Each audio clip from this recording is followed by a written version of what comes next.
Hello and welcome to another season of Ferris Sports Update. I'm your host, Rob Bentley, and thanks for tuning in. 2015-2016 athletic season well underway. Today we'll catch up with the Bulldog volleyball and cross-country teams, but first we'll start and we'll preview Bulldog football, joined by head coach Tony Annese. And Coach, welcome back to the show. Welcome to another season of Ferris Sports Update. I don't know where summer went, but we're back at it.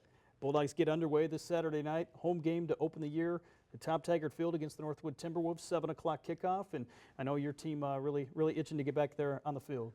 Yeah, seems like it was yesterday, but such a long grind to just get prepared for another season. Our guys are chopping at the bit for sure.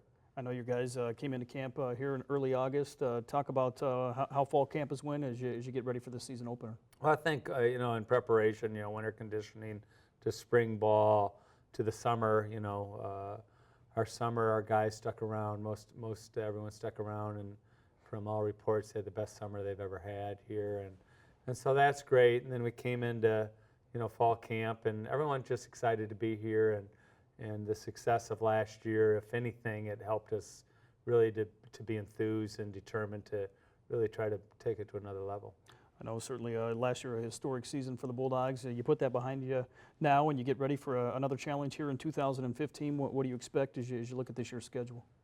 Well, every week's a big battle. People cry about us coaches doing coach talk all the time and saying, it's every game's just as equally as important, but it's true. And so, we need to stay focused on the task at hand. And this week, that's Northwood University, and they had a big win against Northern Michigan last week at Northwood, and so they bring a lot of concerns to us, and we just got to focus on the things we need to focus on to be the best team we can be, and if we do that, I think everything will be good.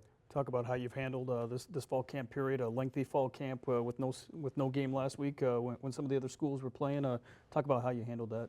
I think I was really worried about it. I think our kids have done a very, very good job of staying focused and doing the things they need to do to be, improve themselves every day. We've had to take more breaks than we would normally in camp. Once you start, it's like a grind of like 15 to 20 straight days, and we've taken breaks here and there, giving them a weekend off here and there, and so that's helped them. I don't want to wear them out. I don't want them to feel like the grind is overwhelming and they lose their edge. So trying to keep their edge both physically with their legs being under them and mentally with the circumstance surrounding the drudgery of football practice, because sometimes it can be tough and beat you down. How has this camp went compared maybe to past years, 3 or 4 years ago when you started? Some young guys that got some playing time, those guys now 3 or 4 year starters. Talk about the difference in that. Well, I said this, when the first day of practice, this fall camp was like, the 9th or 10th week of football, my first year and second year. So we're so far ahead. We're installed, with all the things we need to do. Probably even to the degree beyond where we were last year. So our kids know what we need to do schematically, and then all the things that come with being on a team. I just think that we've united as one, and it's been a great thing to see these guys become a huge big Ferris football family.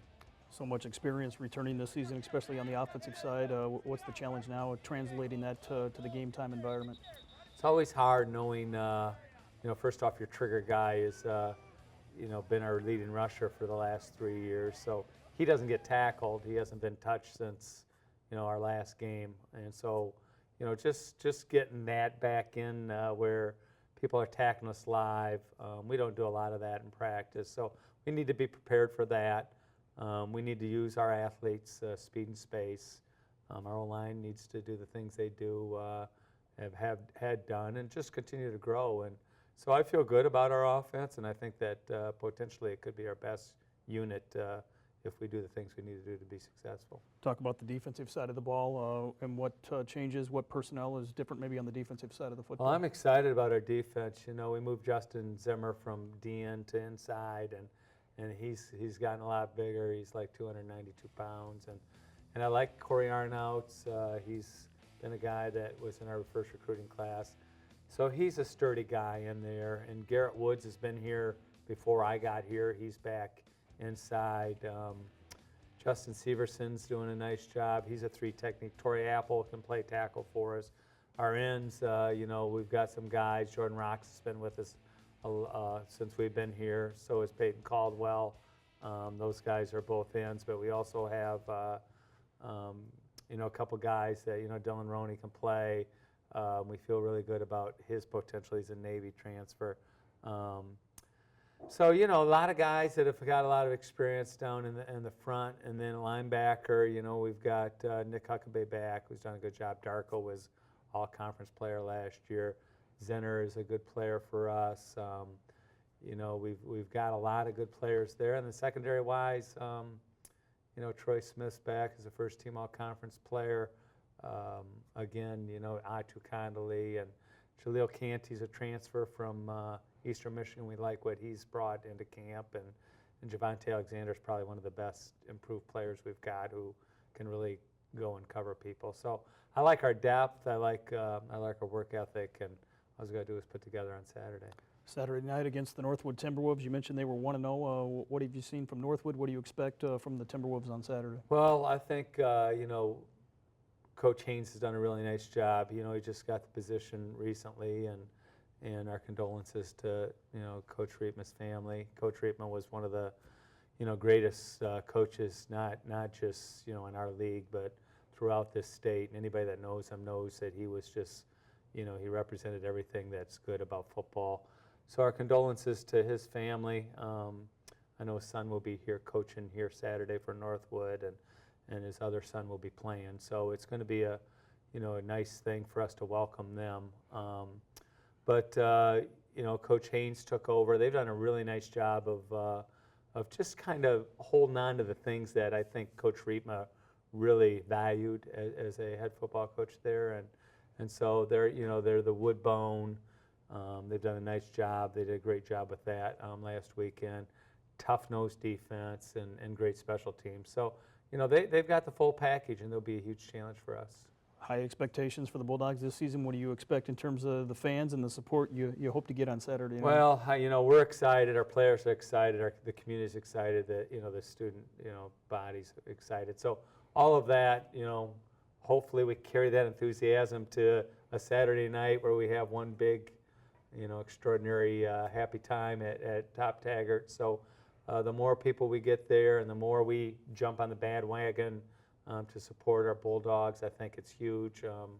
It's grown since I've been here, and I love to see, what kind of changes have taken place from the support standpoint. And so with everyone being excited, hopefully we put on a good show, and we got a great following on Saturday. Well, Coach, best of luck to the Bulldogs season opener on Saturday night against Northwood at Top Taggart Field. Thanks, Rob. Appreciate it. We'll be back with more Ferris Sports Update right after this.